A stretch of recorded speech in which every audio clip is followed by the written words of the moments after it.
오늘 본문의 말씀 중심으로 균형 잡힌 신앙 인격이라는 주제를 가지고 우리가 함께 말씀의 은혜를 나누고자 합니다. 야고보서 생각하면 우리가 행함에 있는 믿음이다 라는 것들을 많이 강조를 합니다. 그러나 이 행함과 믿음이라고 하는 것은 각각 분리되어져 있는 것이 아니라 균형을 갖추고 우리의 믿음이 성숙하고 성장하는 곳으로 나아가야 한다라고 하는 것을 말씀을 하는 것이지요. 그러면 이 야고보서를 해석하기 위해서 가장 중요한 열쇠가 뭐냐? 첫 번째는 송신자, 이 편지를 쓴 야고보가 누구인가라고 하는 것이고요. 두 번째로 이 야고보서를 받고 있는 수신자들이 누구인가? 그럼 오늘날 우리는 또 어떤 입장인가라고 하는 것을 볼 수가 있어야 하는 거죠. 첫 번째로 송신자는요, 야고보서 1장 1절의 말씀처럼 하나님과 주 예수 그리스도의 종 야고보는 이렇게 자기를 설명을 합니다. 근데 사도행전 15장 13절을 보면 이제 1차 예루살렘 회의 때에 형제들아 내 말을 들으라 라고 외치면서 이제 그 선교에 관한 이방인의 구원에 관해서 말씀을 나눌 때에 야고보가 그 초대교회의 의장 역할을 하고 있는 것을 우리 가운데 보여줍니다. 그리고 성경에는 야고보라는 이름이 여러 명이 등장을 하는데 여기에 나오는 이 야고보서를 기록한 야고보는 주님의 동생, 예수님의 육신의 동생인 야고보다라고 우리가 인정이 되어지고 있죠. 그런데 이 야고보서가 쓰여질 당시 시대적 배경이 어떠냐면 사도행전 24장 5절을 보면 이 사람은 전염병 같은 자라 천하에 흩어진 유대인을 다 소유하게 하는 자요 나사렛 이단의 우두머리다. 한마디로 말해서 예수 믿는 사람들이 지금 유대교의 입장에서 본다면 어떤 거예요? 오늘날 우리가 뭐 신천지 뭐 이렇게 얘기하듯이 이단이라는 거예요. 나사렛 예수를 따르는 이단이다. 그리고 사도 바울은 어떤 사람이라 그 이단의 도를 전하는 우두머리, 죄인 중에 괴수다라고 하는 것으로 보여지고 있다라고 하는 것이죠.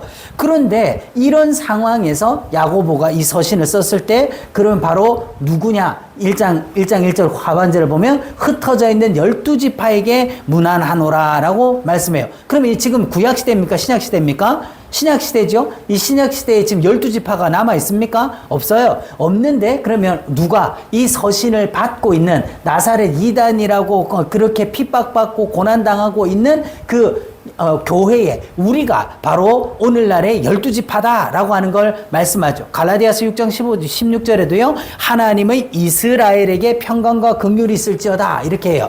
그리고 히브리서 13장 10절에도 우리에게 제단이 있다. 우리에겐 제단만 있는 게 아니라 우리에게 이와 같은 더 큰 좋은 제사장이 계신다. 이렇게 얘기하죠. 그럼 뭡니까? 이때 뭐 제단이 있는 겁니까? 그게 아니죠. 바로 예수 그리스도로 말미암은 구원에 가는 것. 그리고 로마서 2장 28절에도 무릇 표면적 유대인이 아니고 누가 유대인이다? 우리가 진짜 할례 받은 자고 우리가 진짜 유대인이다. 우리가 진짜 그리스도인이다 라고 하는 것들을 말해요. 그래서 우리가 진짜 이스라엘 12지파요 하나님의 백성이요 하나님의 자녀다 라고 하는 것을 일단 이 야고보가 선언을 하고 있는 것이죠. 그러면 이 다음은 우리가 어떻게 되는데 우리가 진짜 12지파고 하나님의 백성이고 하나님의 자녀가 되었다. 그럼 그 다음은 뭐가 와야 되겠느냐라는 거죠. 그래서 이 야고보서를 기록한 목적은요. 야고보서와 시인의 산 율법의 대칭. 우리가 이 야고보는 신약입니까? 구약입니까? 신약 성경. 이 신약 성경을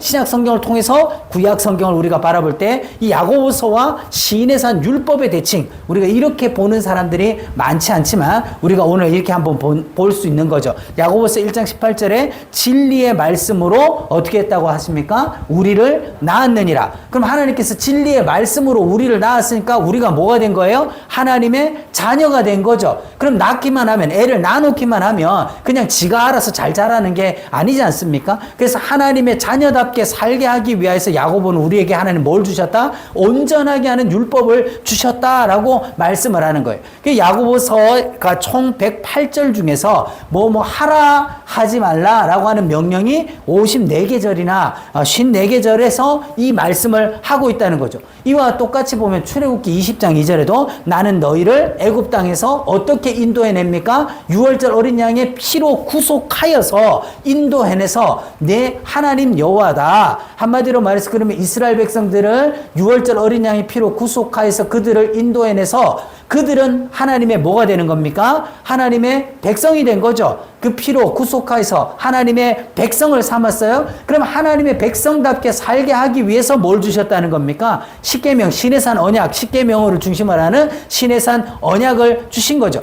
그래서 출애굽기 20장 3절에도 너는 나 외 다른 신들을 내게 두지 말라라고 하는 것처럼 하라, 하지 말라가 13번이나 반복되면서 이것이 바로 어떻게 온전하게 하는 율법과 십계명의 대조를 통해서 이 야고보서와 십계명, 그래서 모세를 통해서 구약 교회에다가는 하나님의 백성답게 살게 하기 위해서 뭐를 주셨어요? 십계명을 주시는 거예요. 신약은 야고보를 통하여 가지고 야고보서를 통해서 온전한 하나님의 자녀답게 살게 하기 위해서 온전한 율법, 온전하게 하는 율법을 우리 가운데 주셨다라고 하는 것을 이렇게 대조해서 말씀을 해주고 있다라는 것이죠. 그래서 십계명과 같은 야고보서다라고 우리가 볼 수가 있어요. 먼저 보면요, 하지 말라라고 하는 거를 이 야고보 이렇게 강조를 하고 있습니다. 말라, 하지 마라, 자신을 속이지 말라, 말라 이렇게 해서 하지 말라라고 뭐 때문에 이렇게 얘기하는 것입니까? 우리가 아이들한테 가르칠 때도 뭐부터 하는 거예요? 만지지 마, 먹지 마, 그런 거 가지 마, 이렇게 말라 먼저 하지 말아야 될 것들에 대해서 어린 아이들에게 대하듯이 아주 차근차근 이렇게 말씀해 주고 있어요. 뭐 때문에 이렇게 해야 되는 겁니까? 우리가 이걸 다 잘하고 있으면 이런 얘기를 할 필요가 있어요, 없어요? 없다는 거예요. 우리가 아직 어린아이 같고 성숙하지 못하고 믿음 안에서 우리가 자라나지 못하니까 이렇게 얘기를 한 거죠. 그리고 그러면 하지 말라는 것만 있는 거냐? 적극적으로 행할 것에 대해서도 말씀을 하고 있는 거예요. 이렇게 많은 구절에서 여겨라, 하라 쭉 말씀을 하죠. 그리고 결론적으로 보면 뭡니까? 기도하고 찬송해라 라고 하는 것까지 우리에게 이렇게 가르치는 거예요. 마치 뭐와 같습니까? 십계명에서 하지 마라, 그 나 외 다른 신을 내게 두지 마라, 그리고 안식일을 지켜라, 이렇게 하는 구조와도 같이 똑같이 이렇게 야고보서도 구성을 하고 있다, 우리에게 말씀을 주고 있다라고 하는 것이죠.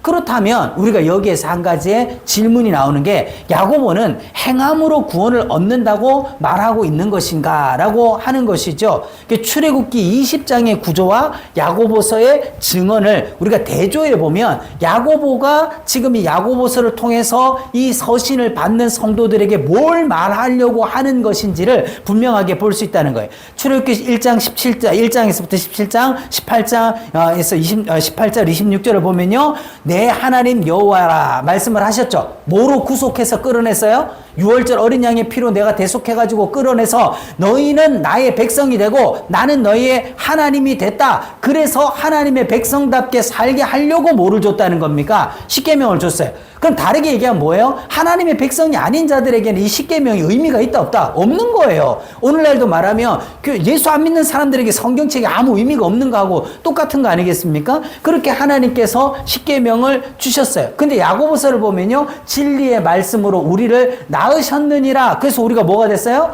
하나님의 자녀가 됐죠. 그래서 그 하나님의 자녀답게 하기 위해서 뭐를 주셨다는 겁니까? 온전하게 하는 율법을 줬다라고 하는 거예요. 그러면 우리가 여기서 만약 지금 내 하나님 여호와, 다시 말하면 이스라엘 백성들이 6월절 어린 양의 피로 대속을 받아 출애굽에서 하나님의 백성이 됐는데 십계명을 잘 지켜서 하나님 백성 됐다는 것입니까? 아니죠. 마찬가지로 야고보서에서도요, 너희가 믿음으로 뭔가 우리가 열심히 해서 하나님의 자녀가 됐다는 그런 얘기입니까? 그게 아니라는 것이죠. 그러면 결론은 뭐냐? 자, 20장 24절을 보면 내게 토단을 쌓고 그 위에 내 양과 소로 뭐를 드려라? 번제와 화목제를 드리라. 그리하면 내가 강림해서 거기서 복을 주겠다라고 말씀을 하셔요. 그럼 이 번제와 화목제, 너희가 나의 백성이 되는 것은 너희가 십계명을 잘 지켰기 때문에 내 백성이 되는 게 아니라, 하나님께서는 뭐를 통해서? 번제와 화목제를 통해서 내가 너희를 대속하고 어린 양의 피로 대속해서 너희를 내 백성으로 주권적으로 삼았다라고 하는 걸 말씀을 하는 거죠. 야고보서에서도요, 영광의 주 곧 우리 주 예수 그리스도에 대한 뭐를 가졌다? 믿음을 너희가 가졌으니, 한마디로 말해서 뭡니까? 우리도 뭔가 하나님 하나님의 자녀가 되기 위해서 율법을 잘 행하고 우리가 하나님 앞에 뭔가 우리 의를 행하여서 하나님의 자녀가 된 게 아니라 똑같이 뭐예요? 예수 그리스도에 대한 믿음이에요. 이 예수 그리스도에 대한 믿음, 이 믿음은 뭐와 연관되어지는 겁니까? 구약으로 말하면 번제와 화목제로 드려주실 바로 예수 그리스도께서 우리의 희생 제물이 되어서 우리의 죄를 대속하시고 우리를 구원해 주실 이것에 대해서 이걸 믿는 믿음, 이걸 통해서 뭐가 된다는 겁니까? 우리도 하나님의 자녀로 인정이 된 거죠. 한마디로 말해서 구약도 똑같이 번제와 화목제를 통해서 아브라함의 후손으로 말미암아 천하 만민이 복을 얻을 것이다 하는 그거를 받아들이는 거고,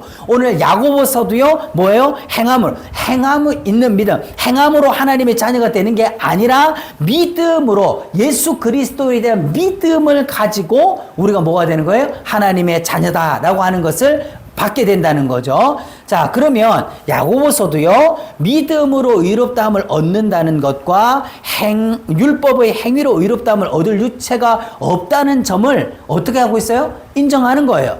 그러니까 무조건 열심히 해라, 그 열심히 하다 보면은 구원받는다, 이 얘기가 아니라는 거죠. 야고보서 2장 10절 읽어봅시다. 누구든지 온 율법을 지키다가 그 하나를 범하면 모두 범한 자가 되나니, 한마디로 말해서 이 율법을 다 지킬 자가 있다 없다? 없다는 거예요. 내가 뭐 하나님의 365가지 중에 내가 몇 가지 지킬 수 있을지 몰라도 하나라도 어기면 전부 다 어긴 거다. 한마디로 말해서 율법의 행위로 의로울 자가, 자 로마서 3장 20절 말씀처럼 그러므로 율법의 행위로 그의 앞에서 의롭다 하심을 얻을 육체가 있다 없다? 없다. 될 수가 없는 거라는 거예요. 하나님 앞에서 우리가 행위를 가지고 의롭다함을 받을 사람이 없다라고 하는 것이죠. 야고보서 2장 23절에 아브라함이 하나님을 믿으니 이것을 의로 여기셨다라고 말씀을 하고 있습니다. 야고보서에서도요 아브라함이 믿음으로 의롭다함을 얻었다라고 말씀하죠. 그리고 2장 25절에도 기생 라합도 사자들을 접대하여 행함으로 의롭다함을 받았다. 우리가 죄인이 의롭다함을 얻을 수 있는 방법, 우리가 하나님 앞에 설 수 있는 거, 그거 뭐예요? 우리의 행함이 있는 것이 아니라 뭐를 믿는 거예요? 믿음으로 말미암아 의롭다함을 받는다. 그런데 이 믿음으로 의롭다함을 받는다라고 하는 이 칭의가 중요한데, 이 믿음으로 의롭다함을 받는다라고 하는 것이 우리의 열심이나 우리의 노력이나 우리의 지식에 있는 것이 아니라 뭘 믿는 거예요? 뭘 믿는 거예요? 구약에서는 번제와 화목제를 통해서, 신약에서는 뭐를 한 겁니까? 바로 그것을 하나님의 어린 양으로서 우리의 죄를 대속하신 예수 그리스도의 십자가 복음을 믿는 그 믿음으로 말미암아 의롭다함을 받게 된다라고 하는 것을 분명하게 말씀하는 거예요. 그러니까 야고보서도 그냥 너희가 열심히 뭘 하면 구원받는다라고 하는 그런 열심을 내라, 그 로마서에서 말하는 것과 대치되어지는 그런 거를 얘기하고자 하는 것이 아니다는 거죠.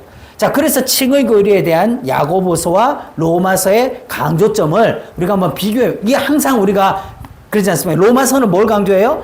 믿음으로 말미암아 의롭다. 그런데 야고보서는 뭘 얘기해요? 행함이 없는 믿음은 죽은 거다. 이러니까 이 두 개가 반대되는 거 아니냐, 대치되는 거 아니냐라고 하는 거죠. 그래서 야고보서 2장 21절과 23절에 이에 성경에 이른바 아브라함이 하나님을 뭐하니? 믿으니 이것을 의로 여기셨다. 말씀이 이루어졌다. 자, 믿음으로 의로워진다. 근데 로마서 4장 2절에 3절을 보면 성경이 무엇을 말하느냐? 아브라함이 하나님을 믿음에 그것이 그에게 의로 여겨졌다. 믿으니 의로워졌다. 이 두 개는 어떻게 한 거예요? 같은 얘기죠. 같은 믿음으로 의로 여기셨다. 믿음에 의로 여겨졌다. 지금 이 야고보서 로마서가 같은 걸 얘기를 하고 있어요. 그런데 그 뒤에 이어지는 우리 조상 아브라함이 그 아들 이삭을 제단에 바칠 때에 행함으로 의롭다함을 받은 것이 아니냐. 야고보서는 이렇게 얘기를 해요. 그 로마서는요, 만일 아브라함이 행위로서 의롭다 하심을 받았으면 자랑할 것이 있으려니와 하나님 앞에서는 없다. 자, 그러니까 야 이거 틀리지 않냐. 앞에는 같은데 왜 뒤에 가서 이 똑같은 말씀인데 왜 뒤에 가서는 서로 달라지냐. 이것 때문에 이제 논쟁들 하게 되죠. 근데 뭐예요? 지금 야고보서에서 말하는 것과 로마서에서 말하는 것들은 뭐를 이야기를 하고 있는 겁니까? 로마서는요, 로마서의 중심점이 뭐예요? 이 로마 4장에서 하는 게 죄인이 의롭다함을 얻는 방법이에요. 죄인이 구원에 이르는 길, 그거에 대해서 말을 하는 거죠. 그러면 이 야고보서는 뭘 얘기하는 겁니까? 윤리, 그렇게 구원을 받은 우리가 그런 구원을 우리가 받았다면 우리는 어떠한 존재가 되어야 되는 마땅하냐라고 하는 것들에 대한 말씀이에요. 그래서 이 믿음이 그의 행함과 함께 일하고 행함으로 믿음이 온전하게 되는 이 조화를 이루고 있는 것이 야고보서의 말씀이다라고 하는 것이죠. 조금 더 다 살펴보면요. 만약에 하나님께서 이 로마서의 믿음과 야고보서의 행함, 이건 하나님이 두 개를 조화롭게 짝지어 주신 것인데, 만약 로마서만 줬다면 어떻게 되는 겁니까? 로마서는요, 믿음으로 의롭다함을 얻는 칭의의 근거, 뿌리예요. 근데 야고보서는요, 바로 그로 말미암아 행함으로 그의 믿음의 진실성을 증명하는 칭의의 입증에 관한 것이다. 이 두 개는 서로 떼어놓을 수가 없는 거다라고 하는 것을 말하고 있는 거죠. 만약에 로마서만 줬다면 어떻게 되는 겁니까? 그 다음에 야고보서만 우리에게 주어진다면 어떻게 되는 것입니까? 예. 그래서 이 두 가지는 완벽한 조화로 함께 읽어봅시다. 내가 보거니와 믿음이 그의 행함과 함께 일하고 행함으로 믿음이 온전케 되었느니라. 자, 이것을 우리가 분명하게 알아야 되죠. 그리고 야고보서에서도요, 영혼이 없는 몸이 죽은 것 같이 행함이 없는 믿음은 죽은 것이다 라고 말씀을 해요. 하나님이 이 두 개를 짝지어 놓은 것을 우리가 분리할 수 없다, 떼어놓으면 안 된다 라고 하는 것이죠. 그러면 야고보서를 통해서 우리에게 말씀하시려는 바가 무엇인가? 오늘날 우리에게 정말 주어지는 게 무엇인가라고 하는 것이죠. 1장 25절에 우리에게는 자유롭게 하는 온전한 율법이 있다. 많은 사람들이 그리스도인들 예수 믿으면 고만이다. 예수 믿으면 뭐 다 됐다. 그렇게 해가지고 허랑방탕하게 사는, 방종하게 사는 사람들도 많이 있죠. 근데 우리 그리스도인들은 법이 없는 자가 아니다. 우리 법 없는 자가 아니다. 오히려 더 온전하게 하는 율법이 있는 자다. 그래서 이를 들여다보고 있는 자는 듣고 잊어버리는 자가 아니요, 뭐 하는 자다? 실천하는 자다. 자, 이게 어떻게 가능하게 될 거냐라고 하는 거죠. 2장 12절에 너희는 자유의 율법대로 심판받을 자처럼 말도 하고 행하기도 하라라고 하는 것을 말씀을 합니다. 자, 이게 뭐예요? 우리에게는 율법이 있다 없다? 우리에게도 법이 있는 거예요. 그냥 유대인들이 그 의문에 쓰여진 그런 글이 아니라 우리에게는 온전한 율법, 자유하게 하는 율법, 이것이 우리 가운데 있다. 그리고 갈라디아서도 그 자유로 육체의 기회를 삼지 말고 오직 사랑으로 서로 종노릇하라. 이것이 온전한 율법인 것이죠. 우리는 법 없는 자가 아닌 자유롭게 하는 온전한 율법을 가지고 있다. 이 말이 뭐예요? 구약에 우리가 주로 율법이라고 하면 어떤 느낌이 드는 겁니까? 막 우리를 제한하고 억압하고 심판하고 막 그러는 것으로 아주 막 무겁고 힘겨운 걸로 우리가 생각을 합니다. 그럼 여기에서 말하는 온전한, 자유롭게 하는 온전한 율법, 이 자유와 율법이라는 건 사실은 어떻게 보면 공존하기 힘든 의미처럼 보이는 거예요. 근데 자유롭게 하는 온전한 율법을 우리가 가졌다? 이 말은 뭡니까? 우리가 율법을 계명으로 문자적으로 지키는 것이 아니라 우리 안에 주신 그 구원의 은혜와 감격과 내 안에 계신 성령님의 능력으로 말미암아 그 넉넉히 이기는 힘을 가지고 우리가 지키고 우리가 사랑하게 되는 것들에 대해서 말씀을 하는 거죠. 그래서 야고보서를 통해서 우리에게 기대하는 바가 뭔가, 이 야고보서를 통해서 야고보서를 읽는 이 수신자들이 이것을 읽고 어떻게 되기를 바라는 것인가 라고 하는 거죠. 1장 2절을 보면 시험을 당하든 온전히 기쁘게 여겨라, 인내를 온전히 이루라. 온전이라는 것이 7번이나 강조돼서 나와요. 이 온전하고 라고 하는 원어가 텔레이오스라고 하는 것인데, 이 구비하여 조금도 부족한, 텔레이오스라는 게 뭐예요? 완전하다, 성숙하다, 이게 성숙하다라는 뜻이에요. 그러니까 한마디로 말해서 너희가 말씀 받고 예수 믿고 구원받았다는 것으로 끝날 게 아니라 어떻게 돼요? 성숙한 그리스도인으로 자라가야 되는 거죠. 자라가야 되는 거. 그렇게 해서 어떻게 합니까? 구비하여 조금도 부족함이 없게 하려 함이라. 자, 한마디로 말해서 우리가 아이일 때는 부모에게 구속을 받습니다. 많은 곳에서 구속을 받죠. 그리고 보호자 동의가 없으면 할 수 없는 것들이 많아요. 왜? 아직 부족하니까. 그 스스로 책임질 수가 없으니까. 그런데 이 아이가 성인이 돼요. 나이가 이제 20살이 넘어가고 성인이 되면 그때부터는 어떻게 됩니까? 자기가 알아서 판단하는 거예요. 그리고 판단한 것에 대해서 어떻게 되죠? 심판도, 책임도 자기가 져야 되는 거예요.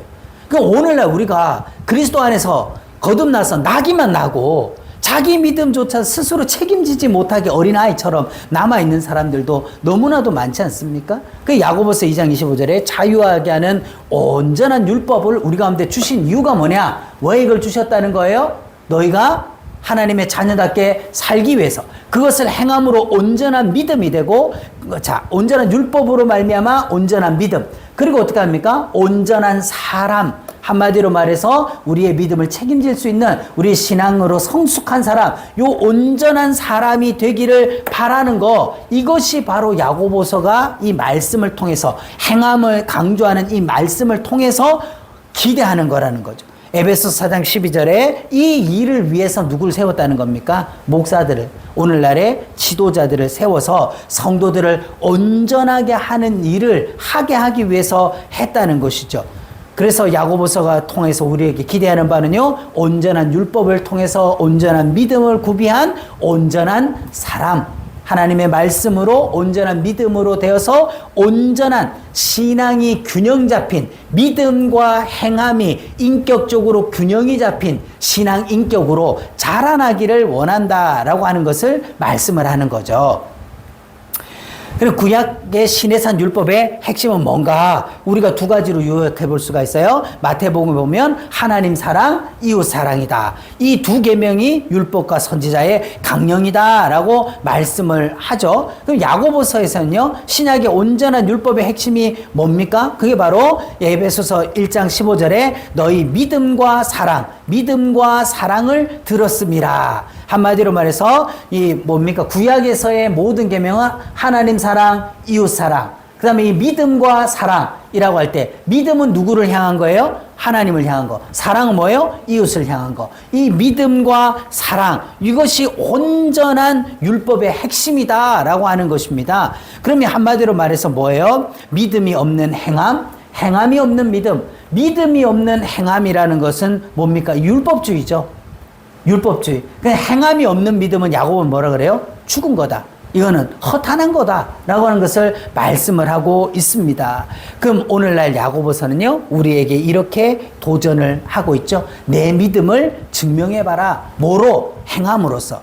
어떤 사람 믿음 있다 그러고 어떤 사람 나는 행함이 있다. 그럼 너의 믿음을, 내 믿음을 내게 보여라. 내 믿음을 너에게 보여주겠다. 그래서 믿음이라는 게 16번, 행함이라는 게 13번이나 강조를 하고 있습니다. 그게 뭐예요? 어떻게 이 믿음을 보여주느냐라는 것이죠. 어떻게 이걸 보여주게 되는 겁니까? 2장 19절에 네가 하나님은 한 분이신 줄을 믿느냐? 잘하는도다. 뭐도 믿어요? 귀신도 믿고 떠느니라. 자, 한마디로 말해서 예수님 말씀하실 때 귀신들도 떠나가죠, 그죠? 왜 그렇습니까? 그 귀신들이 예수님의 말씀이 어떤 건지를 아니까 그렇다는 거죠. 그런데 허탄한 사람아, 행함이 없는 믿음이 헛것인 줄을 알고자 하느냐? 행함이 없는 믿음은 그 자체가 뭐한 거다? 죽은 것이다. 자, 그런데 우리가 이 지점에서 정말 좀 생각해보고 가야 될 게, 그러면 우리가 뭘 행해야 된다는 거예요? 행함이 없는 믿음 그 자체가 죽었다. 우리가 이 말씀을 강조하면서 주로 뭘 얘기합니까? 윤리적인 부분들을 강조하죠. 그래서 물론 우리가 표면적인 입장에서는 신앙생활 열심히 해라, 충성해라, 봉사해라, 이웃 사랑해라, 이런 것들에 대해서 말할 수가 있어요. 그러나 이면적으로 우리의 구원과 우리의 모든 신앙적에서 가장 행해야 될 것이 무엇입니까? 십자가의 도를 행하는 것이죠. 바로 예수 그리스도를 믿는 그 믿음. 하나님 앞에서 우리가 하나님께서 우리에게 무엇을 해주셨는지, 또 우리가 그것을 통해서 어디에서 어떤 구원을 받았는지, 우리가 그걸 믿는 것부터 해야 되는 것이죠. 그래서 야고보서는요, 주님의 재림과 심판을 강조하고 있습니다. 5장 7절 9절 보면 형제들아 주께서 강림하시기까지 길이 참으라. 주의 강림이 어떡하다? 가까운다. 한마디로 이렇게 주님의 재림을 강조를 하고 있죠. 보라 심판주가 문 밖에 서 계시니라.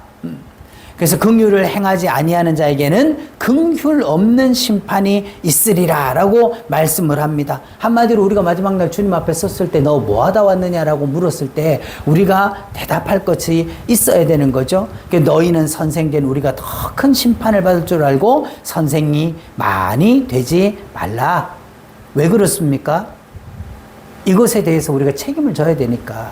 우리가 다 실수가 많으니, 설교자도 사람이니까, 목사도 사람이니 우리가 실수가 많을 수 있죠. 많죠.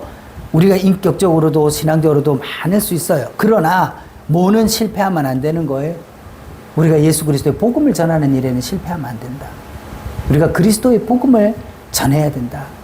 그 설교는요, 설교자는 설교로 심판받죠. 성도는 그럼 뭘로 심판을 받을까요? 설교자는 설교 잘못하면 심판받는데 성도들은요, 온전하게 전해진 십자가 복음을 듣고 믿고 행하지 않으면 심판이 있는 거죠. 그래서 진노의 큰 날이 이르렀으니 누가 능히 서리요? 오직 뭐가 없으면 우리는 하나님 앞에 설 수가 없는 거예요. 오직 하나님의 의가 없이는 우리는 이 진노의 날에 하나님 앞에 설 자가 한 사람도 없다. 그래서 야고보서에 놀랍도다. 예, 놀랄 일이 있어요. 이 실천, 행함을 그렇게 강조하는 야고보서가 마지막에 뭐로 끝나고 있다고요? 덮어줌으로 끝나고 있다. 우리 잘 이걸 생각을 안 한다는 거예요. 그냥 야고보는 그냥 행함이 없는 믿음 죽은 거다. 그러니까 열심히 해라. 이걸로 생각을 하는데 그게 내 열심으로 되는 게 아니라는 거죠. 5장 19절 20절에 그 영혼을 사망에서 구원하시며 허다한 죄를 덮을 것이니라. 자, 허다한 죄를 덮을 것이다 하면 우리가 생각나는 게 있죠. 제일 먼저 뭐부터 하는 거예요? 뭐부터? 아담과 하와의 그 벌거벗음을 가죽옷으로 덮어주신 그 하나님의 사랑, 그리고 노아가 술이 취해가지고 벌거벗었던 것을 덮어주시는 그 은혜, 그죠? 그래서 범죄한 또 다윗을 덮어주신 하나님의 은혜, 심판날에 의의 옷 덮어주심을 입은 자만 설 수 있다. 이게 왜 이걸 야고보가 끝에 이걸 강조를 할까요? 뭐 때문에? 행함이 없는 믿음 죽은 거다. 그러니까 뭐 열심히 자꾸 자기 무슨 행위로 내가 구원을 얻는 것처럼 생각할까봐 그 모든 것도 하나님께서 어떻게 하는 겁니까? 의의 옷으로 덮어주심. 그리스도 예수, 우리 주 예수 그리스도의 십자가 은혜, 대속의 은혜가 아니면 할 수 없는 것이다 라고 하는 것이죠. 근데 4장 4절을 보면요, 간음한 여인들아 이렇게 선포를 합니다. 간음이 뭡니까? 남편이 있는데 딴 사람한테 눈을 돌리는 거죠. 우리가 예수님 외에 다른 복음, 예수님 외에 십자가 복음 외에 다른 거 보면 간음한 거와도 같다는 거죠. 세상과 벗된 것이 하나님과 원수됨을 알지 못하느냐. 자, 같이 읽어봅시다. 너희는 하나님이 우리 속에 거하게 하신 성령이 시기하기까지 사모한다 하신 말씀을 헛된 줄로 생각하느냐. 성령이 뭐 하시기까지요? 시기하시기까지. 출애굽기 30장에 보면 나는 질투하는 하나님입니다. 질투하는 여호와다 이렇게 말씀을 하죠. 그게 헛된 줄 아느냐? 여러분, 하나님께서는 우리를 사랑하시되 얼마만큼 사랑하셨어요? 어떻게 사랑하셨어요? 자기 아들을 내어주시기까지, 독생자를 주시기까지, 십자가에서 자기의 목숨을 주시기까지, 그래서 우리에게 사랑을 나타내셨는데 우리가 그 사랑을 받아들이지 않고 우리가 그 사랑을 믿지 않고 우리가 그 사랑을 거부하여서 죽는다. 그 사랑을 끝끝내 거부한다면 마지막 그 심판을 어떻게 우리가 감당할 수 있겠습니까? 성령이 시기하시는 사랑을 받은 우리는 어떤 응답으로 이 야고보서가 행함을 강조할 때 가장 중요한 게 뭡니까? 행함이 없는 믿음은 죽은 것이다. 그때 말하는 행함이라는 게 뭐예요? 우리가 어떠한 사랑을 받았는지부터 알고 이 사랑 받은 자가 마땅히 어떻게 살아야 되느냐, 그 사랑을 행하라는 거죠. 그 믿음을 가지고 살아야 된다. 근데 오늘날 우리에게 가장 부족한 거, 오늘날 우리에게 가장 연약한 게 뭐가 가장 그럴까요? 뭐가? 한국교회 열심히 있습니다. 열심히 모이고 열심히 기도하고 열심히 선교하고 열심히 전도하고 합니다. 그런데 너에게 만약 한 가지 부족한 것이 있다라고 성령님이 우리 가운데 말씀하신다면 뭐예요? 바로 우리에게 하나님이 해주신 이 사랑, 이거 빼고 그냥 우리 열심을 하고 있는 건 아닌가. 우리가 어디에서부터 어떻게 어떤 구원을 받았는지, 하나님께서 우리에게 베풀어 주신 이 구원의 은혜와 이 사랑이 얼마나 크고 놀라운지를 알 수 있는 만큼 안다면 우리 안에서 터져 나오는 그 사랑이 우리로 하여금 믿음으로 살게 하는 원동력이 된다라고 하는 거죠. 그래서 우리가 더 십자가 복음을 깨닫고 하나님께서 우리에게 행하여 주신 그 큰 구원의 은혜를 더 알기를 사모하며 나아가는, 그래서 그 말씀을 깨닫고 믿고 아는 만큼 그 믿음으로 세상을 이기며 살아가는 저와 여러분 되기를 예수님의 이름으로 축복합니다. 기도하겠습니다.